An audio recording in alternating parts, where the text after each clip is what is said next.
თამაში, რომელსაც ახლა პუტინი თამაშობს, მალე შეიცვლება. მას მოხდება და თან ძალიან ძლიერად და ამას ამერიკის შეერთებული შტატები გააკეთებს. ეს ადამიანები არ დანებდებიან. ეს შეშლილი, გონებაარეული ინდივიდები ყველაფერს გააკეთებენ, რათა რუსეთთან ბირთვულ ომში ჩაგვთონ. ისინი თითქოს ერთგვარ საპნის ბოშში ცხოვრობენ, სადაც ლოგიკა და რაციონალური აზროვნება არ არსებობს. მე და თქვენ რომ მათ გავესაუბროთ, შოკირებულნი დავრჩებით იმით, თუ როგორ მსჯელობენ და ფიქრობენ ეს ადამიანები. სწორედ ახლა ვერთვებით ამ ომის ყველაზე სახიფათო ფაზაში, რადგან ძალიან მნიშვნელოვანი რამეები მოხდა ბოლო 24 საათიდან 48 საათამდე პერიოდში, რომლებზეც მოგვიანებით ვისაუბრებთ. თუმცა მოდით თავდაპირველად ვისაუბროთ იმაზე, თუ რა ვითარებაა ახლა რუსეთთან დაკავშირებით. ერთ ღამეში რუსეთის 44 არმიის შენაერთებმა გაანადგურეს უკრაინული პოზიციები დრონებითა და საარტილერიო ცეცხლით. მთელ შენაერთებს მოუწიეთ მათი პოზიციების დატოვება და უკან დახევა რუსეთის საზღვართან. შემდეგ კი მოხდა ის, რასაც შეიძლება ვუწოდოთ ომის დაწყების შემდეგ ყველაზე დიდი თავდასხმა რუსეთზე. უკრაინამ ნატოს სადაზვერვო ინფორმაციის გამოყენებით განახორციელა მასიური ოპერაცია დრონებით, რომლებიც ხელოვნურ ინტელექტს იყენებდნენ, რათა რუსეთის ბირთვულ რაკეტებზე იერიში მიეტანათ. არ მოგესმათ, ეს იყო პირდაპირი თავდასხმა რუსეთის ბირთვულ ფლოტზე. რამდენიმე წყარო ახლა უკვე იტყობინება, რომ პუტინმა რუსეთის ბირთვული დოქტრინა აამოქმედა. ეს ხალხი ჭკუიდან შეიშალა. ისინი ყველაზე დიდ ბირთვულ არსენალს ეცხრიან თავს. დიახ, სრულად ნატოსთან კოორდინაციის ხარჯზე მოხდა და როგორც ამბობენ, ამისათვის ისინი 18 თვის განმავლობაში ემზადებოდნენ. ვრცელდება ინფორმაცია, რომ უკრაინელების აზრით მათ შეძლეს და მნიშვნელოვანი ზიანი მიაყენეს რუსულ ავიაციას. პარალელურად უკრაინელებს ყელში ამოუვიდათ ზელენსკის სამხედრო კომისრები, რომლებიც ძალის გამოყენებით ცდილობენ ხალხის ჯარში წაყვანას. რიგითი ადამიანები მათ უკვე აქტიურად უწევენ წინააღმდეგობას. ამის დამადასტურებელი ვიდეოები ინტერნეტში ვირუსულად ვრცელდება. ჩვენ ვიხილეთ, თუ როგორ იცავენ უკრაინელი დედები თავიანთ შვილებს ომში წაყვანისგან. ამ კვირაში ჩვენ ასევე შევიტყვეთ, რომ ეს სამხედრო კომისრები $100-დან $500 გასამრჯელოს იღებენ თითო ადამიანის ომში წაყვანისთვის. განა მათი სიცოცხლე $100-დან $500-მდე ღირს, ეს საშინელებაა. რუსეთმა მყისიერი სიგნალი გაუგზავნა უკრაინას იმასთან დაკავშირებით, თუ რა შედეგები ახლავს მოსკოვის პროვოცირებას. მათ გაანადგურეს უკრაინის მთავარი საკვებისა და ხორბლის მწარმოებელ შემნახველი დაწესებულებები, რაც უკრაინის ისედაც გაჩანაგებულ საექსპორტო პროდუქციას კიდევ უფრო დაასუსტებს. ამასობაში იმის ნაცვლად, რომ უკრაინამ სამშვიდობო პროცესებს მისდიოს, კიევმა გადაწყვიტა ესკალაცია უფრო გაამწვავოს და სამოქალაქო პირები ამოიღო მიზანში. უბრალოდ შეხედეთ ამ მონაცემებს რიალსკიდან, სადაც უკრაინული ძალების მიერ საცხოვრებელი ბინები დაიბომბა და ამის შედეგად 14 ადამიანი დაშავდა. და იცით რატომ ხდება ეს ყველაფერი? იმიტომ, რომ ვაშინგტონი არ წყვეტს ცეცხლზე ნავთის დასხმას. სხვადასხვა მედია სააგენტოს თანახმად, გუშინ ღამით რუსეთის ქალაქ ბრიანსკში ბომბი აფეთქდა, რის შედეგადაც მინიმუმ 7 ადამიანია დაღუპული, ხოლო 28 მძიმედ დაშავებული. შემთხვევა მატარებლის სადგურზე მოხდა. მე არ მჯერა დამთხოვების. იმ მომენტში, როგორც კი მატარებელი დაიძრა, ბომბიც მაშინ გააქტიურდა. სხვადასხვა წყარო ამტკიცებს, რომ ეს აშკარა საბოტაჟი იყო. და სანამ ეს ყველაფერი ჩვენ თვალწინ ხდება, იცით ვინ არის თამაშგარე დარჩენილი? პრეზიდენტი დონალდ ტრამპი.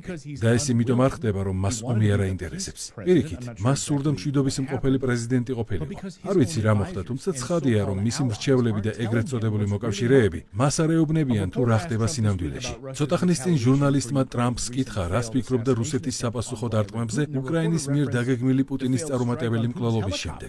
ჟურნალისტმა მას შეახსენა, რომ პუტინის ვერტმფრენზე განხორციელდა თავდასხმა. ერთ-ერთი ყველაზე ძლევამოსილი ადამიანის მოკლა სურდათ. ტრამპი კი ჟურნალისტს გაოცებული უყურებდა, რადგან არ იცოდა თუ რაზე საუბრობდა ის. რას ფიქრობთ რუსის სამხედრო ოფიცრის განცხადებაზე, რომ პუტინი კინაღამ უკრაინული დრონების თავდასხმის ობიექტი გახდა? ამის შესახებ არაფერი მსმენია, თუმცა შესაძლოა ამის მიზეზი არსებობდეს. არ ვიცი, ამაზე არაფერი გამიგია. ამ ინციდენტის შემდეგაც დაუსვეს ტრამპს ანალოგიური შეკითხვა. თუმცა როგორც ჩანს, მან კვლავ არაფერი იცოდა. მე ვიხილე მოვლენების იმგვარი განვითარება, რომელსაც არ ველოდი. რაკეტებით ხდება შეტევა კიევზე და სხვა უკრაინულ ქალაქებზე იმ დროს, როდესაც სამშვიდობო მოლაპარაკებები მიმდინარეობდა და მეგონა, რომ მშვიდობა ახლოს იყო. მეგონა ომს დავასრულებდით. ამ დროს კი უკრაინის ქალაქებში საცხოვრებელი სახლები იბომბებოდა და ხალხი კვდებოდა. ნამდვილად ბევრი ცუდი სიურპრიზი ვიხილე. მე კი სიურპრიზები არ მიყვარს.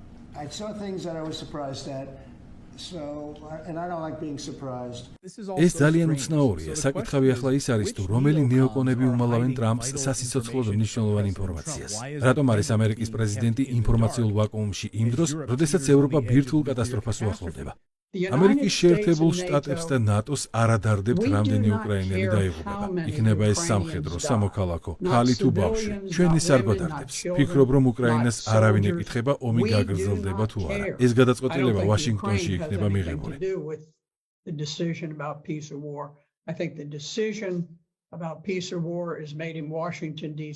რატომ ამოიღო ნატომ პუტინის სამიზნეში წინაკვირას? როგორც ჩვენ ამას კარგახანია ვამბობთ, უკრაინა დამოუკიდებლად მიზანში ვერავის ამოიღებს ნატოს დახმარების გარეშე. გასულ კვირას ნატომ სცადა პუტინის მოკლა. ეს უბრალოდ ჭეშმარიტებაა. რატომ გააკეთეს ეს? გაიხსენეთ, როდესაც ტრამპმა ამერიკული სადაზვერვო ინფორმაციის მიწოდება შეწყვიტა უკრაინისთვის. მათ თავად აღიარეს, რომ აღარაფრის გაკეთება აღარ შეეძლოთ.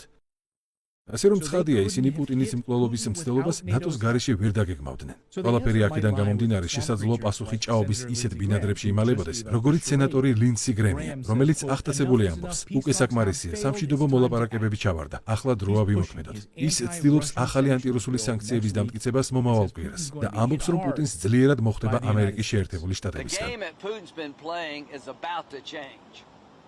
ახალი სანქციები დიდი დარტყმა იქნება პუტინისთვის. ეს პაკეტი მნიშვნელოვნად შეასუსტებს რუსეთის ეკონომიკას და შეიძლება ითქვას, რომ ღრმა კრიზისში ჩააგდებს მას. როგორც ეს ჩვენმა კოლეგამ თქვა, რუსეთი გაზის საბადოა ბირთვული იარაღებით.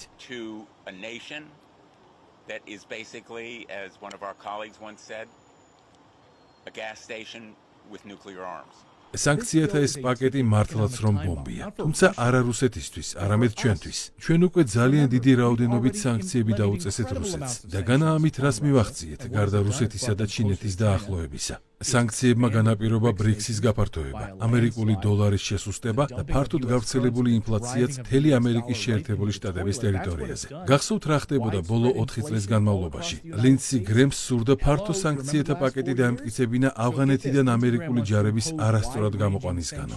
გესმით რა ხდება? ეს სანქციათა პაკეტი პენტაგონის წინააღმდეგ იყო მიმართული. გრემი ახლაც იმავეს გაკეთებას ცდილობს, რადგან სამხედრო ინდუსტრიულ კომპლექსს ახალი მტერი სჭირდება ავღანეთის შემდეგ. და ამ როლს რუსეთი შესანიშნავად შეითავსებს. ამ ყველაფერს კი ჩვენ ვეწირებით. ბოლო 48 საათში დოლარის ფასი ბოლო 3 წლის განმავლობაში ყველაზე მკვეთრად გაუფასურდა. ეს სულელური სანქციები ჩვენვე გვაზარალებს. რუსეთის ეკონომიკის განადგურების ნაცვლად ისინი ამერიკის ეკონომიკაზე მოქმედებენ ნეგატიურად. პუტინი კი მშვიდად უყურებს, როგორ იშლება ნატო მათივე ქედმაღლობის გამო. გერმანიის ფინანსთა მინისტრმაც კი დაიწყო სიმართლის საუბარი. კრისტიან ლინდერი ამბობს, რომ რუსეთის დამარცხება შეუძლებელია. უბრალოდ დაფიქრდით ამაზე. ნატოს ქვეყნის ერთ-ერთი მაღალჩინოსანი, ნატოს ერთ-ერთი ყველაზე მდიდარი ქვეყნის ფინანსთა მინისტრი ამბობს, რომ ომში გამარჯვება შეუძლებელია. თუმცა ჩვენ მაინც ვაგრძელებთ უკრაინისთვის იარაღის მიწოდებას, ფიტავთ ჩვენს ეკონომიკას. უფლებას ვაძლევთ ლინდსი გრემისა და ვიქტორია ნულანდის მსგავს ნეოკონებს მიიღონ მნიშვნელოვანი გადაწყვეტილებები. სწორედ ეს ადამიანები იყვნენ მთავარი მოქმედი პირები უკრაინის სახელმწიფო გადატრიალებაში 2014 წელს. ისინი წლების განმავლობაში ატყუებდნენ ამერიკელ ხალხს რუსეთთან დაკავშირებით. სწორედ ისინი აწესებდნენ ცენზურას COVID ვირუსის შესახებ. ახლა კი ჩვენი ცხოვრების ყველაზე სახიფათო ომისკენ მიგვაქანებენ. ჯანდაბას უკვე ჩინეთმაც კი დასდო ამერიკას ბრალი საჯაროდ. მათი თქმით, ამერიკა არის ამ ომში მთავარი დამნაშავე. უბრალოდ მოусმინეთ. ამერიკის შეერთებულ შტატებს მთავარი პასუხისმგებლობა ეკისრება ამ ომის დაწყებასა და გაგრძელებაში. და სად არის ნატო მთელ ამ გაუგებრობაში? ისინი პუტინის მკვლელობას გეგმავდნენ. სად არის ევროკავშირი? ისინი ევროპელი ჯარისკაცების დისლოცირებას განიხილავენ უკრაინაში. ბრიტანეთი ისინი უკრაინელებს შორ მანძილზე მოქმედ რაკეტებს აწვდიან. დასავლეთი საზოწარკვეთილია. ჩვენ კი გაბატონებული მედია საშუალებები ყველაფერს გვატყუებენ ომზე. ისინი ამას ისე აღწერენ, თითქოს რუსეთ-უკრაინის ომი მარველის ერთ-ერთი ფილმი იყოს. მათთვის მილიონობით ადამიანის დაღუპვა არაფერს ნიშნავს, რადგან ეს მათი რეიტინგისთვის სასარგებლოა. აი რა არის სიმართლე. სიმართლე ის არის, რომ საქმე რუსეთის დამარცხების სურვილში არ არის. არამედ აქ მთავარი სურვილი ფულის გათეთრება, კორუფციული სქემების გადამალვა და ძალაუფლების შენარჩუნებაა. ამისთვის კი ისინი მზად არიან პლანეტა ცეცხლში გახვიონ. ლინდსი გრემი უზარმაზარ ფულს გამოიმუშავებს თავდაცვის კონტრაქტორი კომპანიებისგან. ტრამპმა უკვე რაც შეიძლება სწრაფად უნდა იმოქმედოს და დაითხოვოს ეს ნეოკონები, რომლებიც მის ადმინისტრაციას მართავენ. გამოიწერე და გაიგე ამბები ლიბერალური ცენზურის გარეშე.